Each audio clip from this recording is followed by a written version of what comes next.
Hello, welcome into a fresh new episode of Mother Speaks here on UK Health Radio with me, Clara and my special guest, Rose Alchemist Sandy Humby. Welcome into the show, Sandy. Yeah, lovely to see you. Lovely to connect. As always. So Mother Speaks is a radio show that sort of began, birthed through the Wake Up Mother community, the book that we all co-wrote, and there's a whole group of us that have contributed to this show so far, but it seems to be evolving, and so we've had a few shenanigans, going to be honest, behind the scenes. Dear Sarah had done a lovely interview with Kate Usher all about managing the menopausal midlife mayhem. But unfortunately, the audio file was completely scrambled, and so we weren't able to use it. And so I'm literally recording this with Sandy at the last minute for you. Sandy, so thank you so much for jumping into the breach, my dear friend. So yes, as Sandy she's a rose alchemist, she's a pranic healer, she's a space clearer, she's an all-round Wonder Woman, very, very good friend of mine. She supports me in the background, as I hope that I offer you support as well, and that we do find that, because we're both solo entrepreneurs in this spiritual, energetic community, that we need this sisterly sort of support, don't we? Because without it, it's a lonely old process. So this is what we want to speak into, the conundrums and some of the funny stuff that happens as well that we have to manage. And I mean, maybe let's just start right now with what happened before you got on the call, Sandy. Oh, well, I just had a tech nightmare. It's an ongoing thing, isn't it? You know, if by nature I'm a creative. That's who I am. I mean, my background was as a couture wedding dress designer for 18 years. So, the love of creating beauty and being in the moment and in the flow sits as a slightly uncomfortable juxtaposition to having to navigate as someone interfacing with the world, the technology. And if you don't have really good tech support, and by your nature, your energy is not so aligned to technology. For me, it's wonderful when it works. Yeah. I so appreciate what doorways my computer offers me in connection with people around the world. But when it doesn't work, it's a nightmare. And it's one of the things that actually has the real potential to send me spinning or into overwhelm. In not knowing quite what is the best thing to do to deal with it. And I know, some of us that we've managed to get ourselves, a skill set in one facet of this technology world, and others of us that are creatives or work within the healing arts, it isn't such a comfortable bedfellow. It's not. You're so right. We're having to straddle these different areas of our business and our lives, and I think this is what it's such a pull on our energies as to where we place. We can only put our energy on one thing at one time. And when we've got several things on the go, and I know if you're out there listening, you know exactly what I mean by this, you're having to keep your eye on all these balls that are juggling. And it can just be too much sometimes, because you're being stretched as well into different arenas, aren't you? And it's like, tech head is very different to holding your amazing rose reading sessions or whatever else that you're bringing through. It's a different energy. It's a different aspect of yourself. So we're going to be talking about some tools and techniques that both of us use to help us come back to center, to be able to manage ourselves when the tech funk happens, when you find that you're still working and it's sort of 10:30, 11 o'clock at night, and you have to go to sleep, but stuff has just got to get done. But it's this frying of your own energy. That's the piece that's got me around. if we're energy workers and we're sharing all of this wisdom about taking care of yourself, and yet our businesses are demanding that we have to take ourselves right to the edge far too many times, it's like, oh, sorry, it's one of my, I'm just very frustrated about this. Yeah. I think for me, more than anything else, it is the fact that it requires me to be sitting at a screen far longer than I would like to. And also I find I don't read very well from a screen. You know, if things come in where there's several pages that need to be read through, I end up having to hard copy them because the words dance. When I've sat too long at a screen, the words dance. And also, you know that you are within this field of blue screen and you are in this field of the EMFs, regardless of the shungite or the dots or whatever else you might have as an extra support on your screen, without being able to go and stand outside and take your shoes off and stand on the grass.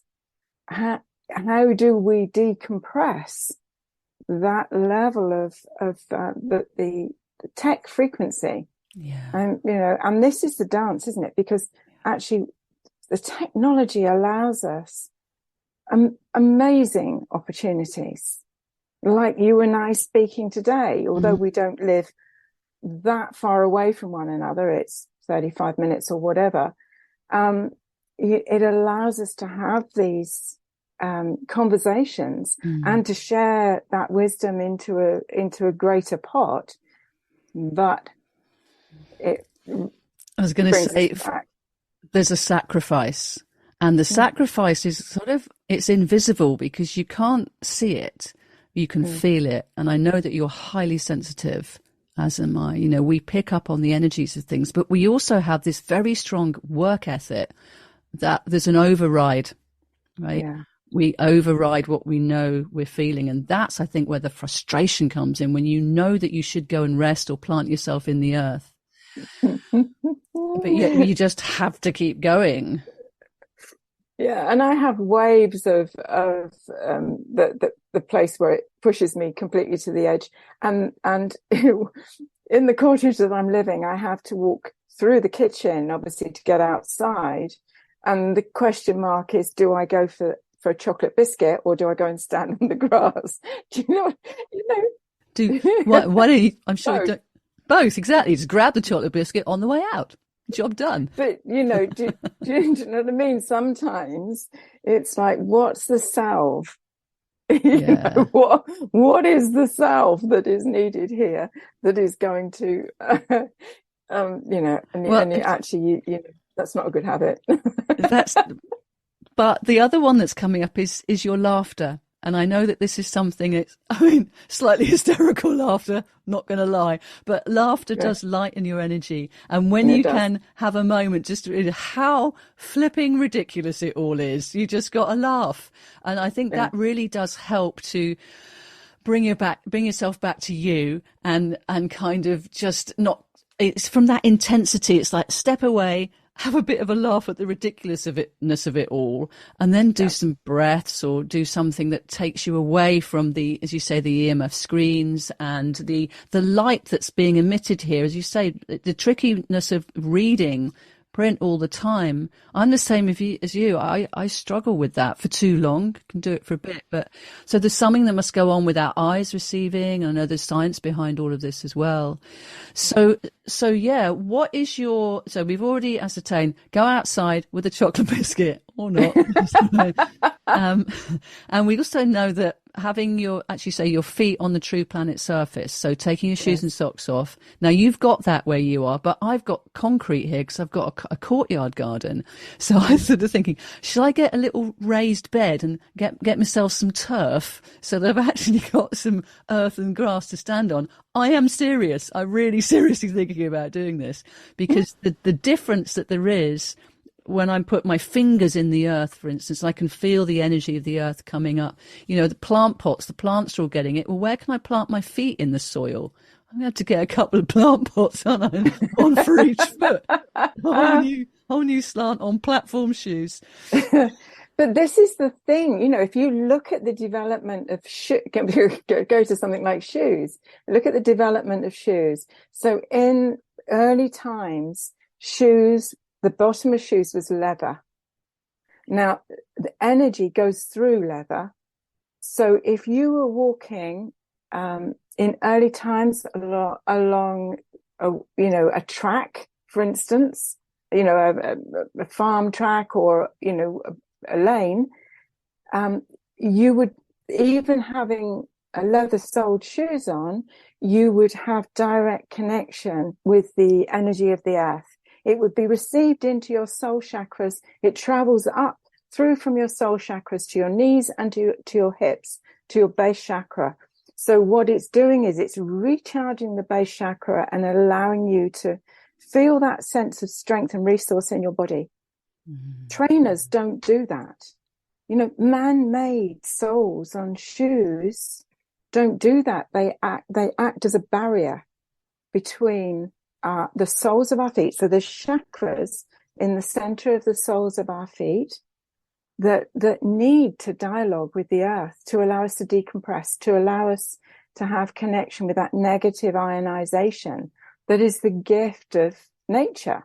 It's the gift of walking by the sea, but it's also the gift of walking on grass and amongst the trees. And so important to recognize this, that most shoes now have got rubber soles. I'm thinking of that Beatles album, but we're not going to play a Beatles track, but so either get yourself some, canvas. The thing is, it's about, I used to wear a lot of espadrilles. I used to have an espadrille in every color. I've got a whole rainbow of espadrilles, and of course, they're like rope soles. So yes, jute. Mostly, most of them are jute. Yes. And originally it was sort of almost like a latex rubber type. So it's a very thin sole, isn't it, on the bottom that they put now, so that you, if it rains, you don't get completely. Okay, they're not ideal for the UK. So this is the problem when you live in inclement weather. So we're both in Somerset here on the Avalon land, and we have been having an absolute deluge recently, but there's something gorgeous about the water element that I know you love too. But the way that it soaks up into the earth, and it's like when we can be with that, if it's not too cold, it's quite nice putting your feet in puddles, isn't it, on the muddy earth? It's a bit of a splash-tastic time there. You keep your own pattern. I'm not. Is this that mad woman over there? She comes and splashes with bare feet in the puddles. Something wrong with her. I'm just sorting out me negative ions. Don't mind me. Just go around with your rubber sole. Anyway. UK Health Radio, the station that makes you feel good.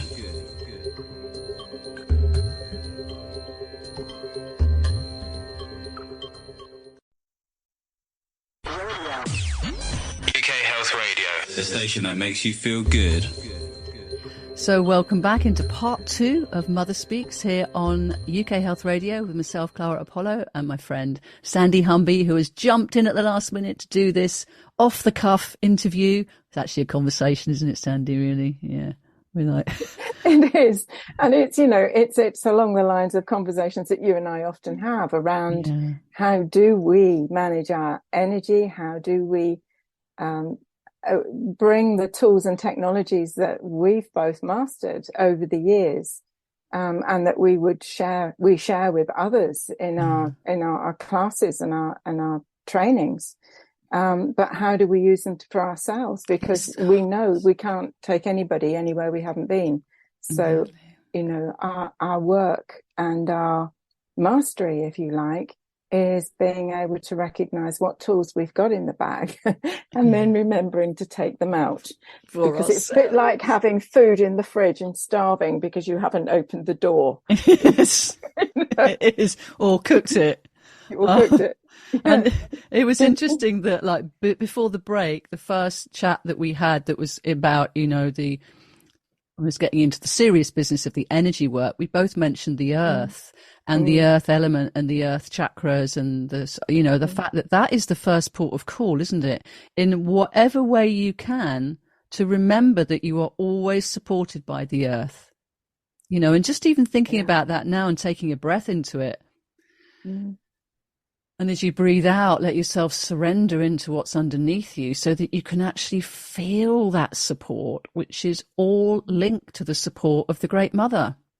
Yeah. I mean, often if I'm taking, a group into a meditation, I'll bring them into connection with the weight of the body sitting on the chair and feet on the floor, just allowing the chair to support our physical bodies. And what it does is it allows you to sort of drop the need to hold the body, but allow for that sort of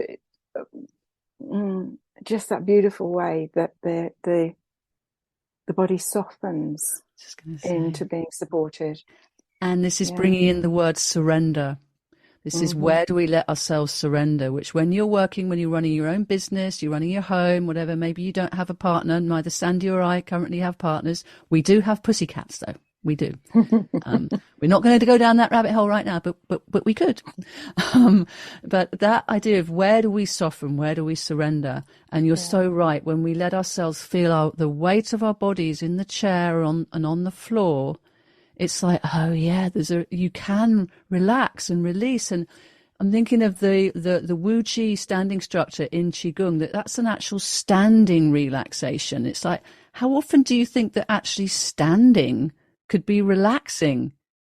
But it can be, because you can not only trust the ground underneath you, but also the strength of your bones inside you and your energy system. But it's a very softened stance, that, isn't it? Because I mean, so even if you were stood in the queue in the supermarket, or a queue at a bus stop, queue in the bank, whatever, there is nothing that is stopping you from actually consciously resting your body into that softened place. You know, using every opportunity we have. It's like when we've been to the supermarket, when we get into the car, do we take a couple of minutes just to recalibrate, just to focus on the breath? Because if we focus on the breath going in and out of the body, and particularly if we can make the out breath just that little bit longer, it allows the central nervous system to reset. And we're then in a much more consciously present place to take that drive home, or wherever it is we're going. And that is actually reminding me of taking breaths and space in between tasks.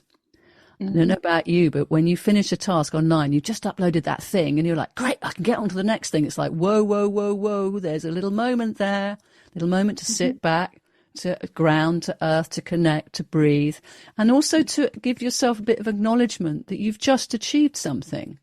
Because when you work on your own, you don't get that. You don't have team members, do you? You know, it's all easy to bypass. There's a beautiful body of work by an Armenian mystic called Gurdjieff, who speaks about the wheel of our lives and how important it is to come to the hub, that we can spend all of our lives out on the wheel, in drama, in activity.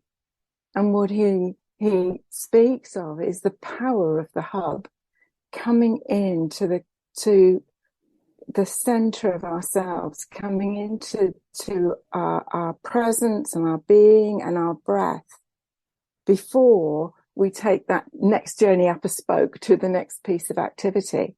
And it is a mastery in itself. I know I spent several years at a philosophy school mastering this. That was one of the key teachings of the school, was to bring your attention between your fingertips and the surfaces that you were touching. You know, if you picked up a pencil, just really noticing the pencil underneath your hand, or the feel of the paper as opposed to the feel of the desk. You know, and if you were washing up, being aware of the hands in the water and the feel against the plate. You know, and so often we're here. We're in this. The monkey mind is going round all the time. And we miss the sensations. We miss the embodiment practices that would really help us. And they are only in the now moment. You know, you can only notice this stuff now. And that's another drawing back into. I remember when I first started my Qigong training, it was like years ago now, 30 years ago, oh my word.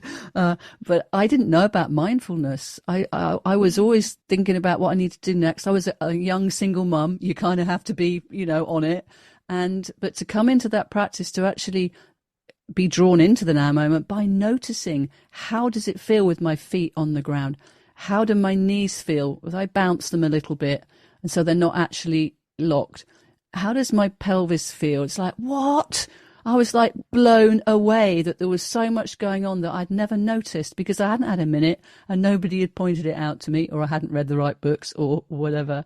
But it's that there's this richness with yourself, with this, as you say, embodiment practice in the now moment that wants to help you. I'm sure, actually, that it's one of those awarenesses that come with age as we move towards the sort of the Mother Queen Crone energy, that we bring a lot more presence to the body, because obviously the body is changing. This vessel, which is of the earth, every element of this body is of the earth. It is made of earth, air, fire, and water. These are the constituent elements of this vessel that I'm journeying in. But as we age, we become more and more aware of the body. And I think certainly my journey has been a whole a lifetime of learning embodiment, because, you know, it isn't always as a child even that we are witnessed and held safe and loved, so that we can feel that sense of attachment, a sense of connection to our bodies, an affirmation of our bodies, or even that we are loved or lovable. I mean, this is the work of the wonderful Dr. Gabor Mate, who speaks of the dance between attachment and authenticity. You know, how attached and connected are we to our parents? How do we feel safe and loved? And that sets the template for our ongoing journey. So in this journey of authenticity, this journey of sacred homecoming to self, naturally there is a calling, a drawing back within. And so this natural process of reconnecting with ourselves is probably one of the greatest gifts as we mature. The awareness of the changing of the body, the awareness of the spirit and the soul that is contained in this vessel that this vessel houses. And so we know this is a whole journey, a whole thread back in. And I know, you know, your sacred practice with the Qigong, you know, is an elemental practice of coming back within, as is my work with the roses, and in particular of recent times with the rose dragons. Yes. You know, coming in to connect with the energies of the earth. What is Gaia showing us? What is she revealing for our attention? I mean, now actually, while we've been speaking, it's now absolutely chucking it down with rain again. Oh, it's got to you, because just before we came on, I had to bring my washing in. I just did it. But I just want to pick you up on that, about that, the relationship with yourself. That I think we need courage to do that, and curiosity, and this bringing yourself back home. I know when I was home free for 5 years, which is actually how I first met Sandy. And we're not going to go down that story, because actually that is on an episode of Chi Time somewhere. But it was that idea, where is home? It was my question. Where is home? And of course I needed to actually get rid of having a physical home to find out, where is the home within me? Where do I feel that? Where is that? Where is it? You know, and it's an ongoing process as well. Where do I feel safe to home myself? And that, you know, as you said, the work that we do using the elements to bring us into home, calling yourself back home, calling yourself in, Because you said also that, that your soul is in your body and your consciousness. Now, this is a question that I would love to discuss with you. Is it really? Is the soul can only, on my senses, can only inhabit your body if your body feels safe to do so and your heart is soft enough to receive it? This is what in my terminology would be ensouling self. So, coming to this place of fully ensouled. And it's an interesting thing because it's one of those things that I've been really exploring for myself, because there was trauma in my childhood, emotional and physical trauma in my childhood, not sexual trauma. But it meant that, that there has been for a long part of my life, a real difficulty with being in body. I spent a lot of time trying to get out of my body. I started meditation in the early 90s to get out of my body, not in it, because my body didn't feel a safe place to be, because it wasn't a safe place for me to be as a child. And so the whole journey of bringing ourselves home, bringing ourselves in to understand that this is our sacred place. This is our sacred home. And the connection in to, I guess what I would term through my rose work, this work with the 5 wounds of abandonment, betrayal, denial, judgment, and separation. So when we start to bring consciousness and conscious awareness, when we're not automatically playing out the patterns, but going, there is something here that I need to deal with. Most of the trauma that we hold in our bodies is connected to one of those 5 wounds. And so when we can start to when we can find the selves that allow us to soften and to bring a conscious attention to these storylines that this vessel holds.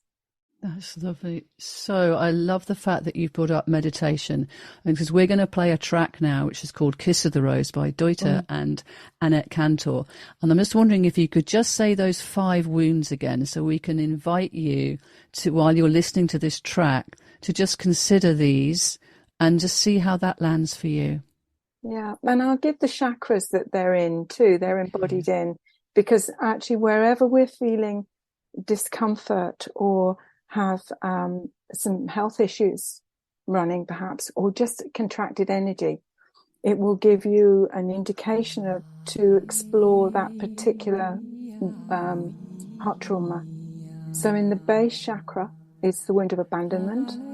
In the solar plexus is the wound of betrayal. In the throat is the wound of denial. In the third eye, or the forehead chakra, is the wound of judgment. And in the crown chakra is the wound of separation, feeling disconnected. UK Health Radio, the station that makes you feel good.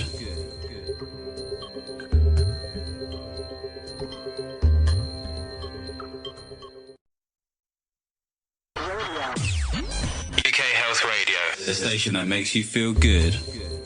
So here we are, back on Mother Speaks. I nearly said Chi Time, but we're on Mother Speaks here on UK Health Radio with myself, Clara Apollo, Sandy Humby, my esteemed guest, the Rose Alchemist. She just talked us through an interesting consideration before that beautiful track, The Kiss of the Rose. And I just wonder how that was for you with those sort of, it's just even putting names to those wounds. And I remember when I came and I did the rose courses with you, and you had these beautiful roses that were assigned to each of these wounds. And I'm like, oh, I'm fine. I'll be all right. Don't worry about me. I was being super courageous. I'm on the road. I haven't got a home. I can find it. I'm good. I'll just run my Qigong again. And I'll, all this, we've been armory going on.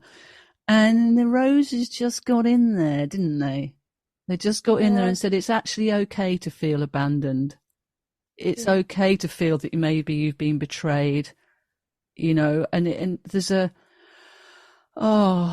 And there was a real salve that came through. I mean, the beautiful Rose Oracle deck that you have that you can find on, what's your website? rosealchemy.com, is it?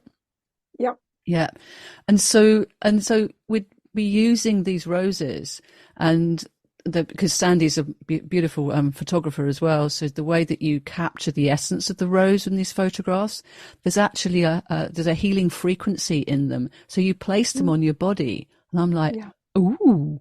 And then you end up strapping them to your body. You know, you've got one on your sacrum, so down your leggings kind of thing.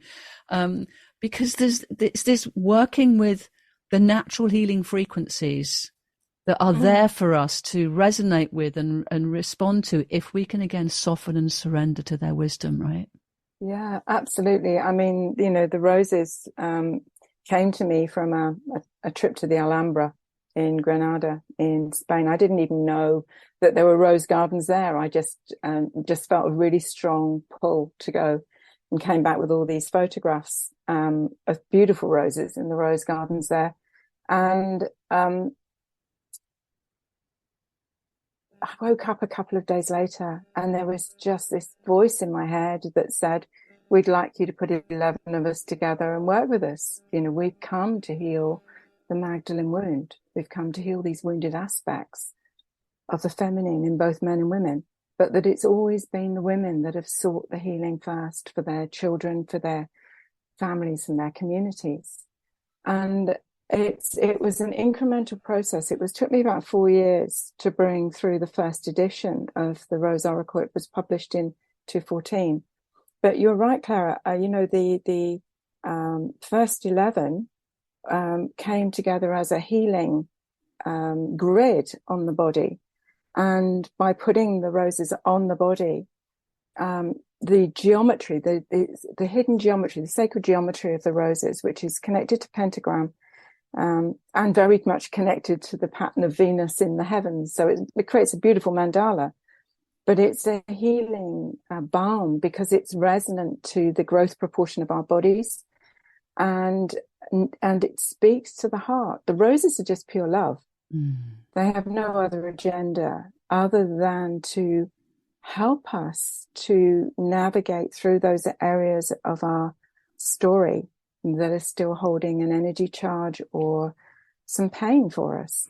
And, when I've done the big exhibitions in London, and I've put the roses out like a spiral on the table, and invited people to just scan their eyes around the frequencies or the roses, and then to see where their eyes are drawn.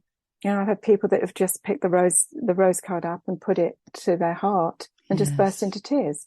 Yeah. And then that the rose has unlocked something that is deep, because when there's tears that come from anything, it's an opportunity for a story to release at a cellular level. So they are magical. They have this ability of holding that frequency of being held. And like that first track, Sister, hold my hand, you're stronger than you know. That's what coming into my first connection with the roses and you was, let me hold your hand. You don't have to be brave all the time. I know you're strong, but there's a different strength that you can tap into now. And I think when we look at self-care while we're running our businesses and families and all sorts, when we're distracted, we're taken out of ourselves so much, where's that calling in? And if you've got rose bushes, or you can buy yourself some roses or something, and now knowing that there's a sacred geometry within there that just wants to bring you back to love, then that's another tool that can be used in your everyday life to remind you of your essential essence. The other aspect, if we're talking about essential essences, of course, is the use of essential oils these days, of course. Which are much more available than they used to be. But I mean, rose oil obviously is the obvious one for heart distress, and it's actually rose oil is one of the oils that was used in the anointing of King Charles last weekend. Okay. So what it does is it activates a very high frequency field of being. but there's a lot of the beautiful essential oils that are around and very available now. They offer us another way of decompressing, of coming back to self, of nurture. And what I was reminded when you said about, that this is Mother Speaks. This is really about mothering ourselves. Totally. Yes. I mean, we have to be, particularly those of us, as we move into sort of Queen Crone energy, and often our own physical. I mean, my mother, my physical mother, birth mother, isn't an incarnation. I know yours is still with us. But we move to places where there's a shift in the dynamics anyway, as our mothers enter later years, where we actually step forward more in the caretaking role of finding that other aspect of mother to give to our mothers. But then who do we rest into? Exactly. And I think this changing the word from self-care to self-mother has been absolutely huge for me. Because it's a question, where do you mother yourself? Because mother can be tough as well as she can be gentle. It's, what do I need from mother right now? Well, why don't you ask her? Why don't you give yourself some time and space to breathe into her support, to maybe smell the fragrance of some of her bountiful blossoms, and then listen. What is it I need right now? It's interesting, isn't it? I've never thought of it in this way before. But, wherever we are, we're on an axis between the child and our mothers. So we are either mothering in a child, or we are,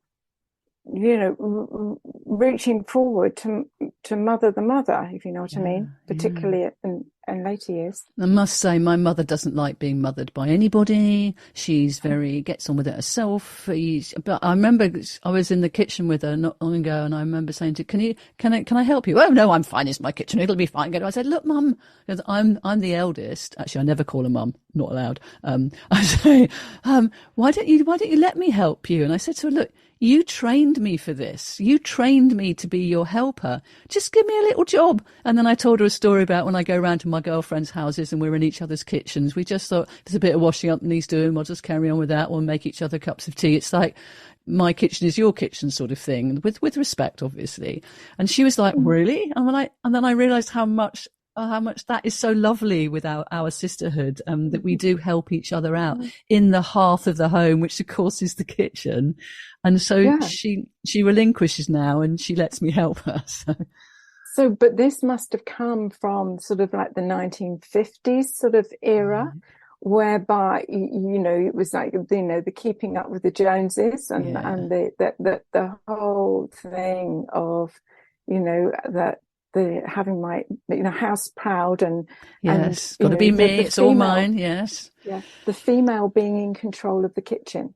I mean, it's actually interesting from the psychology of spaces that whoever is emotionally whoever is in charge of the kitchen, that's their space, if you like. It holds the emotional template for the whole family. Wow. So there's something to do with the what is now our contemporary hearth, our heart of the home, because the cooker has become the fire, the hearth. There is something there about the role of nurturer within the family that means that you hold the emotional template for as well the space for the house, for the home, for the household. There's that hold word again, the holding, the calling. And so we're coming towards the end of this discussion, actually, Sandy. Can you believe it? Thank you so much. And just feeling into that last piece about the heart and the kitchen and the community. And when we can share some of these holdings, when we realize it's not just our responsibility. We maybe are really good at making the bread and someone else is great at making the jam, that kind of thing, where we can be together in our communal spaces, or however we do that at the moment, and until we get our bigger communities. But have you got a feeling that this is where we're going with this, so that we're not so on our own? You know, that the isolation piece gets solved as well, when we can live alongside people in our own abode. Don't get me wrong, but next door to, or just down the street from. Yeah, I think that you know, that is very true, and I think if nothing else, this last few years has taught us a lot about our relationship with home, and it's also taught us very much to treasure, you know, our family and loved ones, because life, you know, can change in an instant, and there is something about how we come together in. Well, I'm really understanding that frequency is the new currency. Totally. Frequency is the attractor factor. I mean, it's even like when I was making the wedding dresses, and I would ask, you know, how did you meet your beloved? It was always very clear that the attractor factor that brought the two together was the frequency of the heart. The frequency of the heart, yes, and that's what guides us. That's the truth, because the heart cannot lie. It can only truth you up, and that truth might not be easy to listen to, but it is the truth, and you can trust it. And it's getting in touch with that internal barometer that's so important. And of course, it emits a frequency, and when you emit a frequency, as you say, it becomes this attractor factor, and that's so key as we move forward. Yeah, and also that it holds both our conscious and unconscious patterning.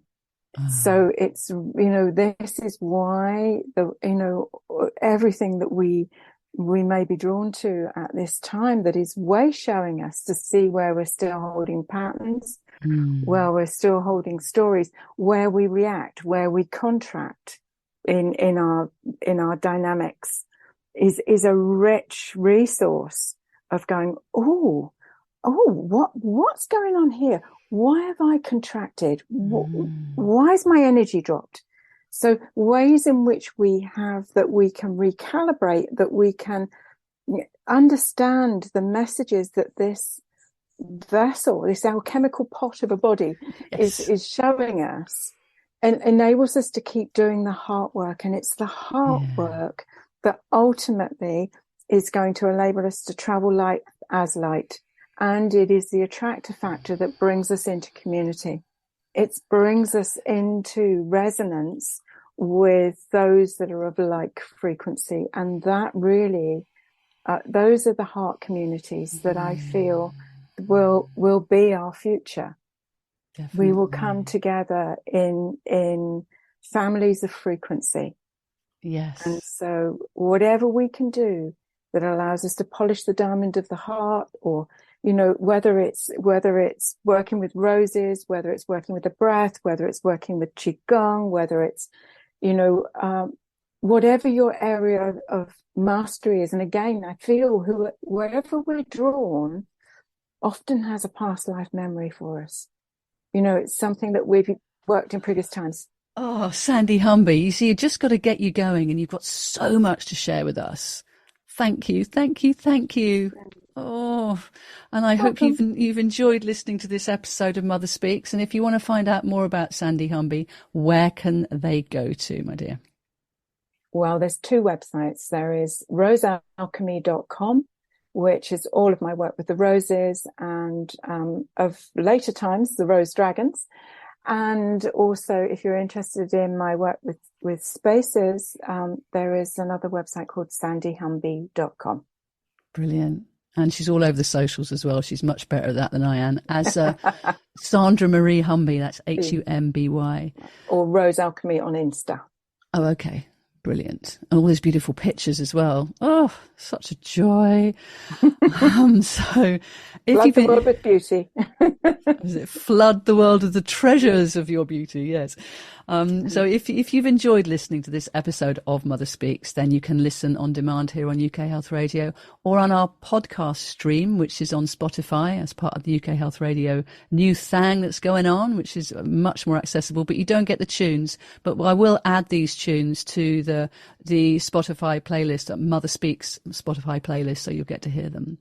And if you want to find out more about the Wake Up Mother community, then it's wakeupmother.com or the wakeupmother.substack.com. We've got lots of supportive material on there. And I have an app called the Apollo Chi app. That's Apollo QI app, where I have access to Chi-ful activities, things that can help you unwind and resource. And if you want to find out about what I'm doing in my courses, the new things that are coming through, like that calling home your sacred self. Oh, I can't wait to get onto that with the elements, which is something that Sandy has really helped me to land, because I'm not just about Qigong, right? There is so much more going on with me than you can go on. That's going to be a super course. Absolutely super course. Waiting for that one to come out. Yeah, thank you. Then it's clarapollo.com for that. So yeah, just take care of yourselves. You're important. This body, this vessel, this vehicle you have, it's really important to look after it, because the older you get, and believe you me, Sandy and I know this aging thing, and it's really worth looking after yourself, because when you get into your 60s, you'll thank yourselves for doing so. So take care. Be your own mother, and we'll see you next time.